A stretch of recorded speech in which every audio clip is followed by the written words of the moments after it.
Hey everybody, I am recording this in my car, which I don't record in my car very often. I usually will do it at home with a full setup, but I wanted to jump on. And as you all know, one of my slogans is truth, transparency, and triumph. And I have, been wanting to share things, but it is difficult because I battle with who's going to watch it? Is my family going to see this? Are those quote unquote so-called friends or my foes, whatever, going to see this? But I also say, which is my tagline, I tell my truth without shame and guilt so you can tell yours. Well, I'm going to start here. I've been trying to figure out where to start.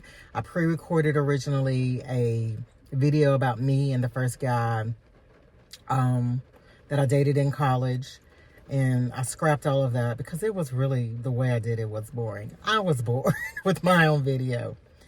But I don't know how long this is going to be, but like I'm in my car. I'm actually at work and this is during lunchtime. And I said, Celeste, if you don't do it now, you won't do it. It has been really tough for me, and because of some decisions that I have made that I regret making. I always talk about Atlanta, and I feel like when I left my corporate job making a good salary and decided to chase a dream, thinking everything would fall into place, things would be in order, my life blew up. It has not been the same in 3 years. And I've had a lot of thoughts around it, and I may talk longer than I need to, but so I'm sorry. And I might have to break this up. But today was a hard day.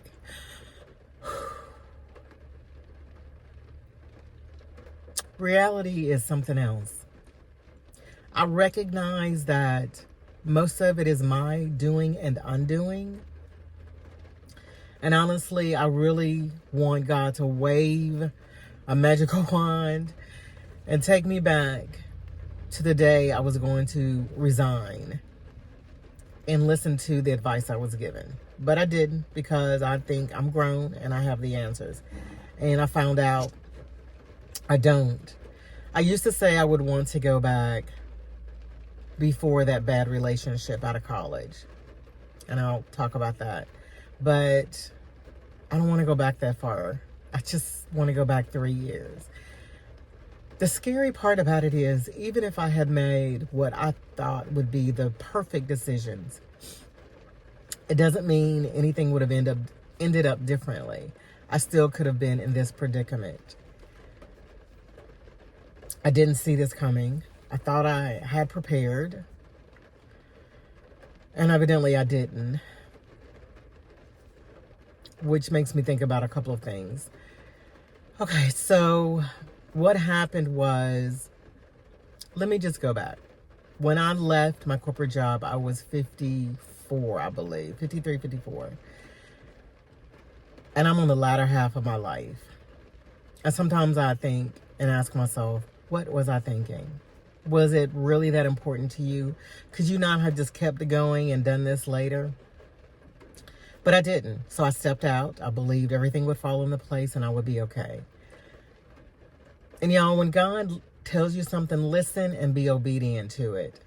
And I didn't. And I know that is part of the reason I'm having issues today. When I left to go to Atlanta to pursue acting, I kept hearing, you're not going to need to look for a job. You're not going to need to look for a job. And unbeknownst to me, he had something waiting for me. Before I left, someone here in Memphis connected me to somebody in Atlanta about, working a job. And I started going through the process, the interview, filling out the application, and able to do the job. It was something that was right up my alley. Unfortunately, I allowed myself to I self-sabotaged. And I said, you know what? I can't do this job. I'm going to be acting. I don't know when I'll need off, when I'll do this, A, B, C, and D. Made an excuse because I'm thinking it's going to be okay. You'll get someplace steady, consistent. You'll be able to take off when you need to and so forth. Because I'm thinking, I don't want to interrupt or get anybody else in trouble. If I had been a little bit more wise and I guess maybe selfish, I would have taken the job without question. That was in October of 2022, rolling into November. I did not find a job until, oh my gosh, September of 2022. Almost a whole year. I hustled. I drove DoorDash. I did Amazon deliveries. I worked overnight at Walmart. I did everything I could. And I'm sorry, y'all. I did it's called Insta work. Everything I could. And then I also ended up withdrawing my pension and my retirement because I just didn't have enough money. And this is not how I expected things to go. I really didn't, because I'd always landed on my feet. And this is the first time I had not. So I went and I finally got a job and was working at a company. Had talked to them, told them I do acting. Every now and then I might need some time off. Because, I wasn't doing like big time. I wasn't gone all the time. It was fine. They hired a manager who had a problem with it. And she didn't want to give me any additional opportunities.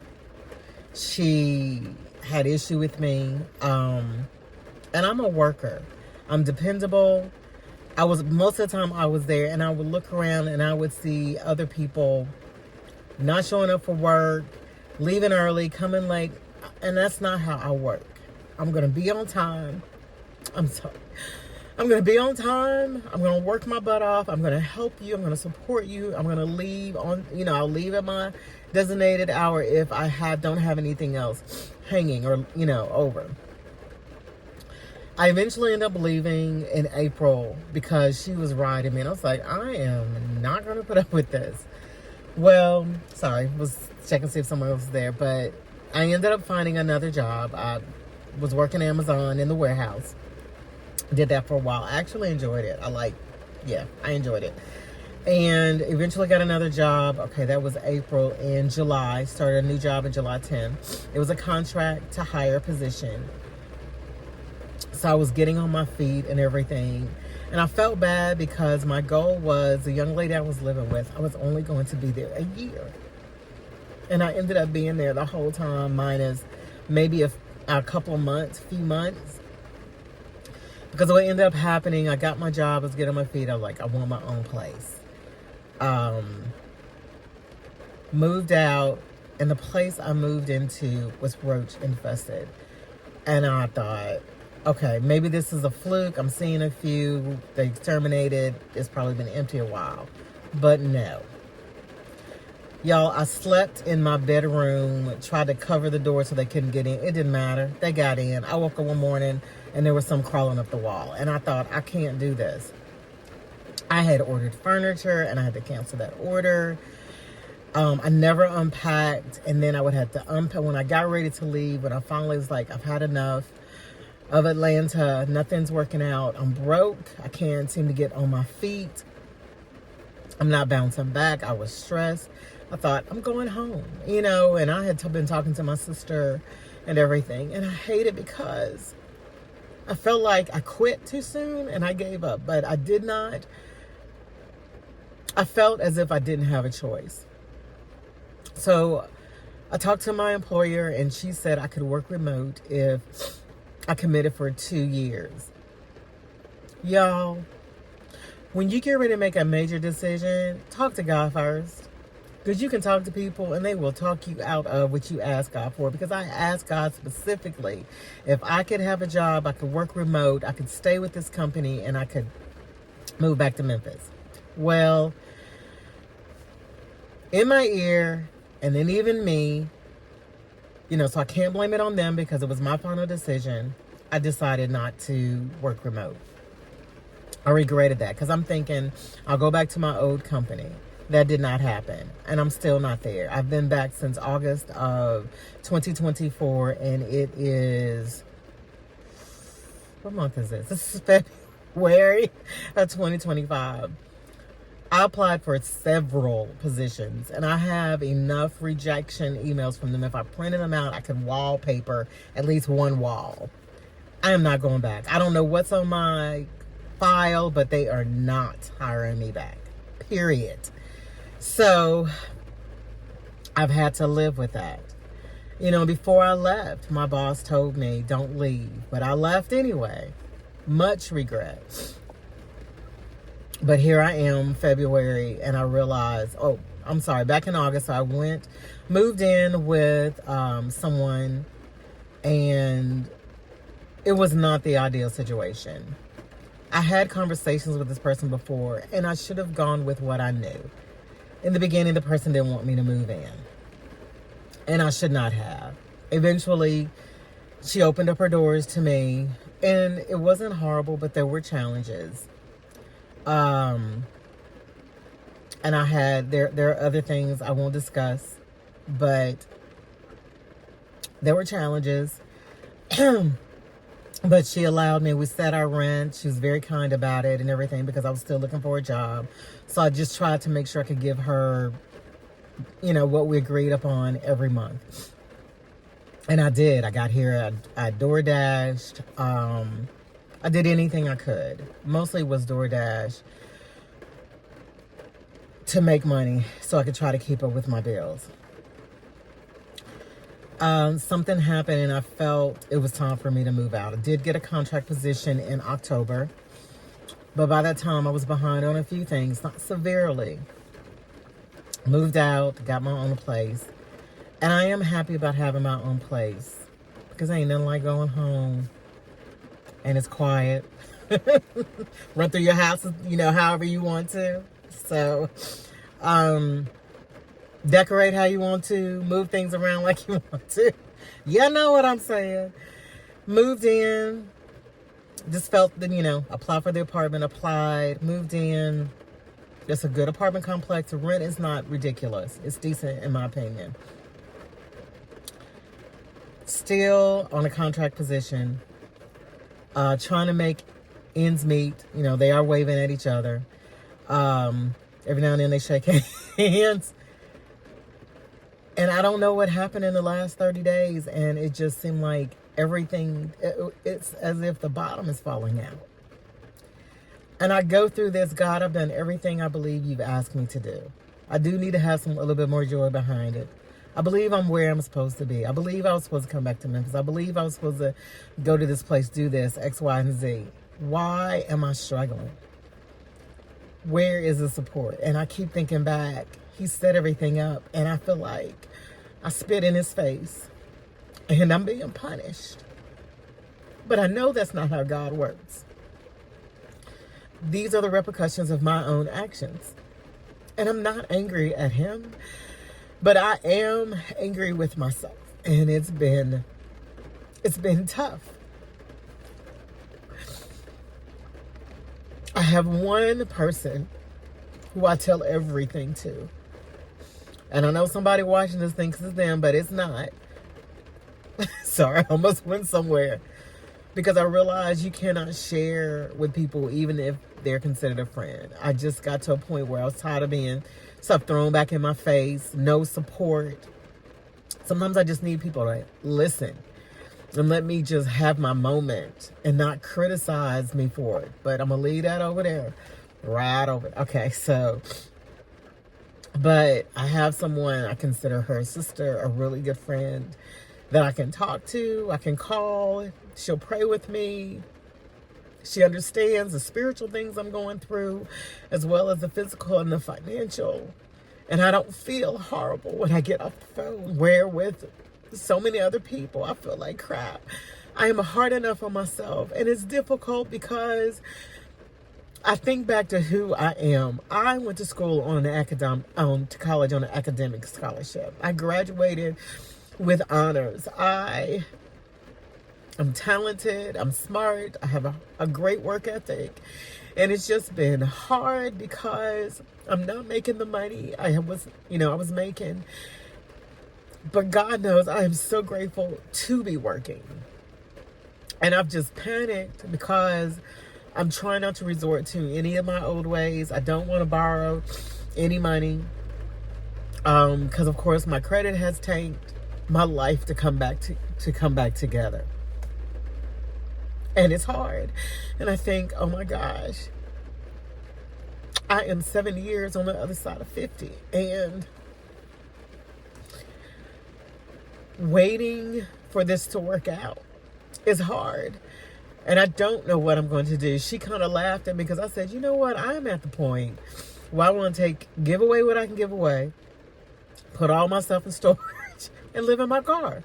I don't want to do that. Please, God, that is not what I want. I don't want to do that, but that's how I feel because I feel like that's the only way I'm going to catch up and get back on track. This is hard.